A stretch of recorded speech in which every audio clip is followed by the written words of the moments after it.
Oke, halo, lanjut ya. Kita ke pembahasan soal tryout TKAD yang Kota Jogja kedua ya tahun 2025-2026.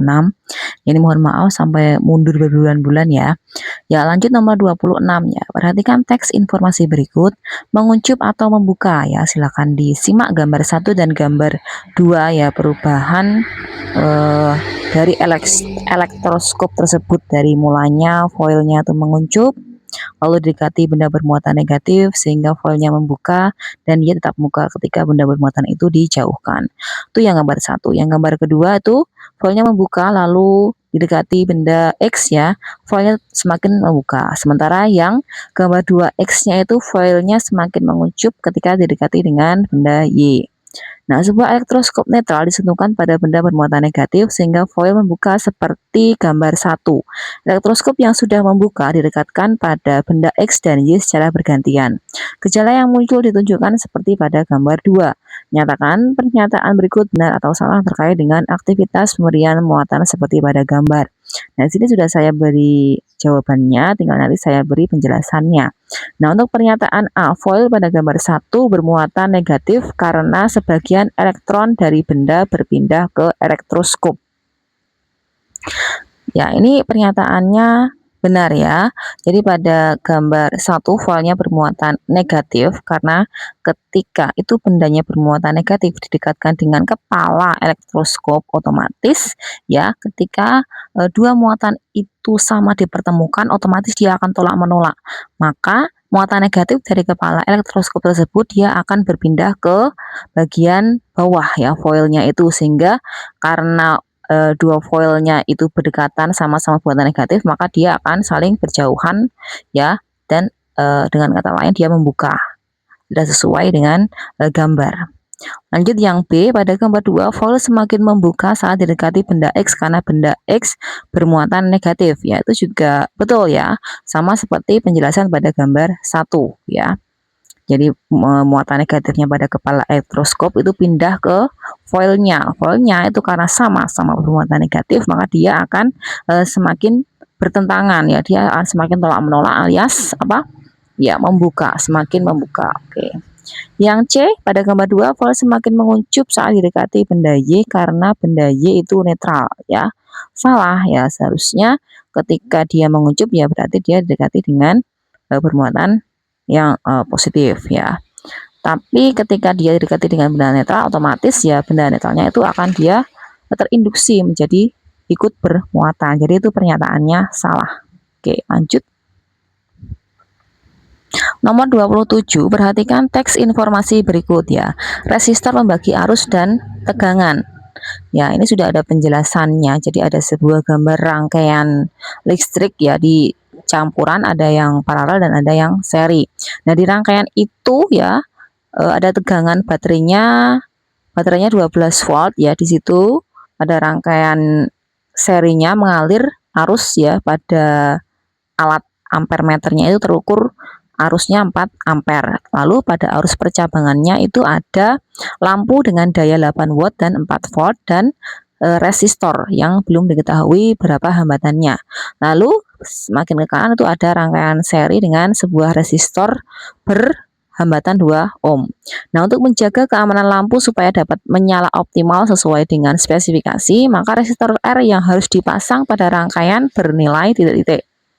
Nah, jadi kita mau menentukan berapa hambatan R ya supaya lampunya itu menyala optimal.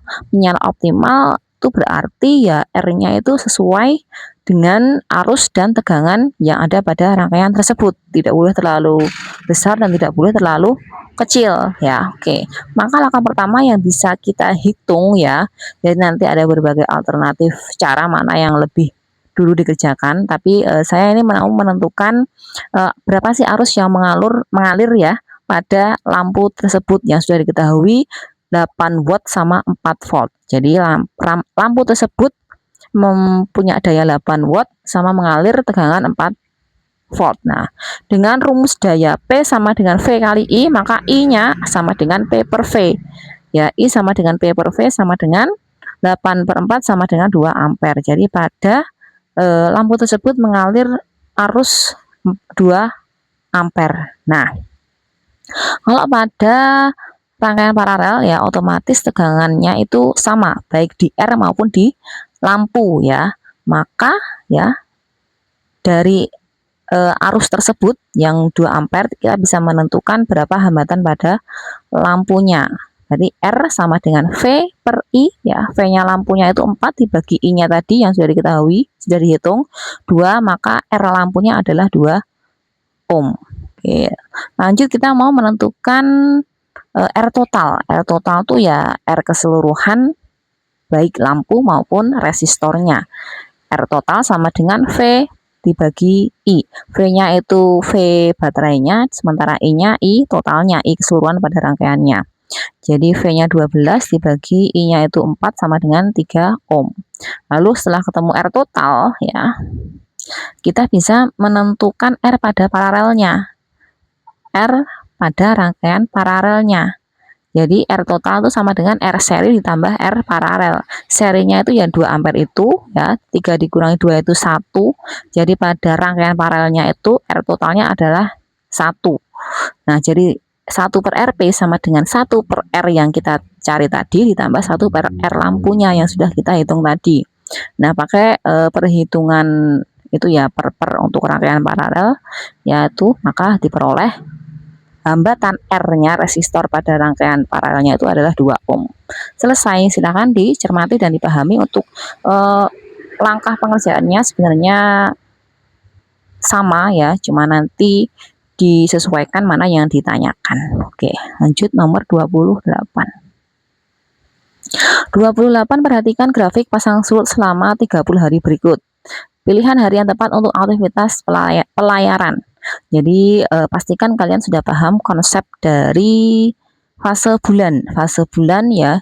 Jadi fase bulan mulai dari bulan baru terus sampai dia kembali ke bulan baru lagi. Jadi fase-fase yang dilalui oleh bulan itu yang nampak oleh kita yang ada di bumi. Mulai dari bulan baru itu awal dari bulan Hijriah ya, lalu lanjut nanti bulan sabit awal, bulan separuh atau kuarter pertama, bulan cembung awal, bulan purnama, bulan cembung akhir, bulan kuarter ketiga, bulan sabit akhir, lalu kembali lagi ke bulan awal ya, fase bulan awal atau new moon.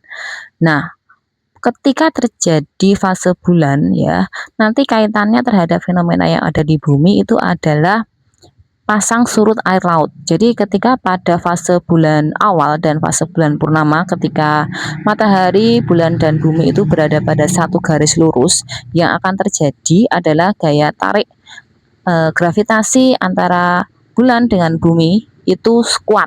Ketika kuat, maka air laut itu akan naik setinggi-tingginya, sehingga itu sangat dilarang untuk berlayar ya. Jadi kalau airnya itu sedang naik setinggi-tingginya atau pada pasang purnama, yaitu di bulan awal dan bulan purnama, itu dilarang untuk melaut karena airnya sedang naik ya, ombaknya itu sedang tinggi, gelombangnya itu sedang tinggi. Nah, maka yang disarankan untuk melaut itu ketika pada pasang bulan Perbani, itu pada kuarter pertama dan kuarter ketiga, itu pada saat bulannya separuh ya. Yang penting jangan sampai mendekati bulan purnama maupun mendekati pada bulan baru, itu aja sih. Nah, maka dari penjelasan tersebut maka bisa dipastikan jadi untuk yang opsi A menghindari hari 1 sampai ke 5 karena gravitasinya tidak terlalu besar. Nah, ini salah, harusnya gravitasinya justru dia sedang besar ya, sedang pasang ya, pasang purnama. Terus menghindari 5 sampai 10-nya ini justru kan malah dianjurkan ya, 5 10 itu ya. Sabit sampai cembung itu. Yang C menjadwalkan 15 sampai 20. Nah, itu masih gelombangnya masih tinggi. Yang D menjadwalkan gelombang 20 sampai 25 karena tidak terlalu besar gravitasi bulannya sehingga permukaan air laut surutnya. Ini betul. Oke. 29. Nah, ini percobaan asam basa. Percobaan asam basa. Jadi konsepnya kalau diukur pakai pH itu hasilnya itu ya dikaitkan sama perubahan warnanya, nanti ada indikatornya ketika warnanya berubah menjadi seperti ini nanti pH-nya berarti bagaimana. Nah, itu kalau pH-nya itu 1 sampai 6 itu berarti asam ya, mendekati 7 itu berarti asamnya semakin lemah. Kalau 7 itu sudah netral, lalu kalau 8 sampai 14 itu basa ya. Semakin besar nanti nilainya berarti basanya semakin kuat.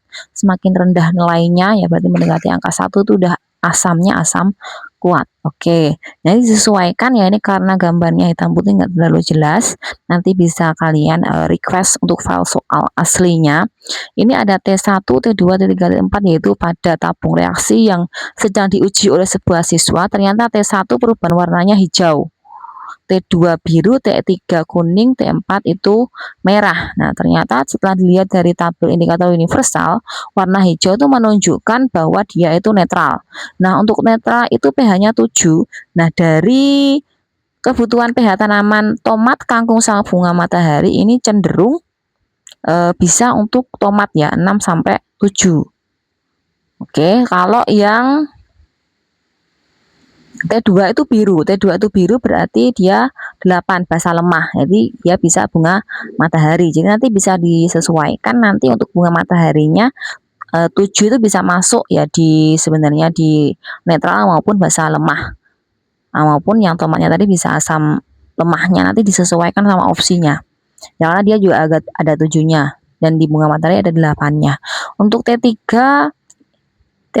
itu kuning, berarti kuningnya itu berdasarkan tabel indikatornya dia asam lemah 5. 5 itu berarti kangkung ya, kangkung. Kangkung. Oke, terus T4-nya nih merah. Merah berarti asam lemah. Nah, di sini nggak ada tanamannya yang pH-nya 4. Ya, jadi dari situ berarti untuk tomat ya antara T2 tadi yang biru tidak mungkin ya. Biru tidak mungkin karena 8. Tomat kan nggak sampai 8.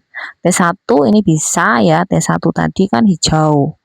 7 netral. Kalau T3 kuning. Kuning ya nggak bisa 5. T4 tadi merah ya juga tidak bisa ya. Merah kan tadi dia asam lemah 4. Nah, T1. Udah ketemu B ya berarti. Oke, nomor terakhir tentang penggunaan napsa ya. Ini dampaknya terhadap fisiologis penggunanya. Nah, jadi setelah dibaca ya silakan dibaca terlebih dahulu. Nah, dampak fisiologis penggunaan metamfetamin adalah jadi kalau dampak